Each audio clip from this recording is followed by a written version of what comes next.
बिहार में तो महागठबंधन को करारी हार का सामना करना पड़ा।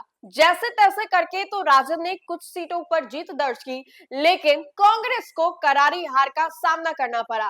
राहुल गांधी से लेकर के प्रियंका गांधी वाड्रा तक बिहार दौरे पर थे और कहीं ना कहीं ये बिहार दौरा जो है वो असफल हुआ। ये असफल इसलिए हुआ क्योंकि कांग्रेस को बहुत ही कम सीटें जो है वो मिली। क्योंकि किसी ने कल्पना भी नहीं की होगी थी कि कांग्रेस ने जिस तरीके से बीते कुछ महीनों में अपना प्रदर्शन दिखाया, प्रदेश अध्यक्ष से लेकर के बिहार प्रभारी तक को बदला गया और कांग्रेस जिस तरीके से सक्रिय नजर आ रही थी, इसका जो रिजल्ट खराब जो है वो देखने को मिलेगा। अब ऐसे में हम आपको बताएं तो बिहार कांग्रेस के अलावा कर्नाटका में भी कांग्रेस जो है वो काफी ज्यादा सक्रिय नजर आ रही है। मल्लिकार्जुन खड़गे जो कि कांग्रेस के कद्दावर नेता हैं, उन्होंने सिद्धारमैया से मुलाकात की है और जब सिद्धारमैया से सवाल पूछे गए कि आपने क्यों मुलाकात की है, मल्लिकार्जुन खड़गे से किस बातों पर आपसे चर्चा हुई है, किन मुद्दों को लेकर के आप दोनों के बीच में बातें जो है वो हुई है, तो उस दौरान उन्होंने कुछ साफ तो नहीं किया, लेकिन कहा कि कर्नाटका में चुनाव को लेकर के, सीएम फेज को लेकर के हम लोग सब कुछ जो है वो तय कर रहे हैं।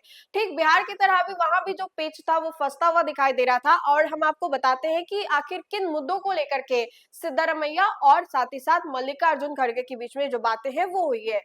तो कांग्रेस अध्यक्ष मल्लिकार्जुन खड़गे से मुलाकात के बारे में बातचीत करते हुए सिद्धारमैया ने बताया है कि खड़गे के बुलावे पर ही दिल्ली गए थे। शुक्रवार को वो कर्नाटक वापस आए हैं। उनका कहना है कि खड़गे ने सिद्धारमैया को सीएम पद पर बने रहने और राज्य के आगामी बजट की तैयारी करने के निर्देश जो है वो दिए हैं। वहीं deputy CM DK Shivakumar ने भी उन्हें शुभकामनाएं दी हैं और बताया है कि किस तरीके से आने वाले चुनाव में वो और भी ज्यादा अग्रसर नजर आएंगे। कर्नाटका में पिछले काफी समय से नेतृत्व बदलने की अटकलबाजियां जो है वो लगाई जा रही थी। Deputy CM DK Shivakumar के समर्थक जो है उन्हें मुख्यमंत्री बनाने की मांग कर रहे थे। वहीं कई विधायक ने कैबिनेट मंत्री बनने की भी इच्छा जो है वो जताई थी, जिससे कांग्रेस के खेमे में हलचल तेज हो गई थी। हालांकि वह सिद्धारमैया से अब सभी अफवाहों को लेकर के सिरे से खारिज कर दिया है। कांग्रेस अध्यक्ष खड़गे से मुलाकात के बाद सीएम सिद्धारमैया ने कहा है कि शिष्टाचार भेंट के अलावा हमने बेंगलुरु समेत कर्नाटक के आगामी नगर निगम चुनाव पर भी चर्चा की है और वहां पर चुनाव को लेकर के किस तरीके से स्ट्रेटेजी जो है वो तैयार किए जाएंगे और प्लानिंग जो है वो किए जा रहे हैं, सभी मुद्दों को लेकर के हमने मल्लिकार्जुन खड़गे से मुलाकात की है। अब ऐसे में देखिए कि जब से बिहार में महागठबंधन की हार हुई है, तब से महागठबंधन दूर दूर तक नहीं दिखाई दे रहा है।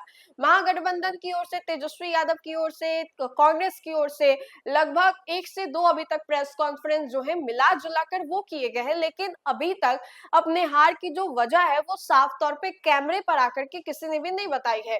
और कहीं ना कहीं एनडीए इसी को लेकर के निशाना भी साध रहा है कि हार के बाद लगता है कि महागठबंधन वाले गुफा में चल गए हैं, लेकिन कांग्रेस जो है अभी भी काफी ज्यादा एक्शन में नजर आ रहा है। कर्नाटका को लेकर के किस तरीके से सिद्धारमैया और मल्लिकार्जुन खड़गे के बीच में बातें हुई, किन मुद्दों को लेकर के ये बातें हुई, हलचल काफी ज्यादा तेज है। इन सभी चीजों को लेकर के हमने आपको बताया। तो फिलहाल के लिए खबर में इतना ही। खबरों का सिलसिला लगातार जारी रहेगा। देखते रहे न्यूज़4नेशन। बहुत बहुत शुक्रिया।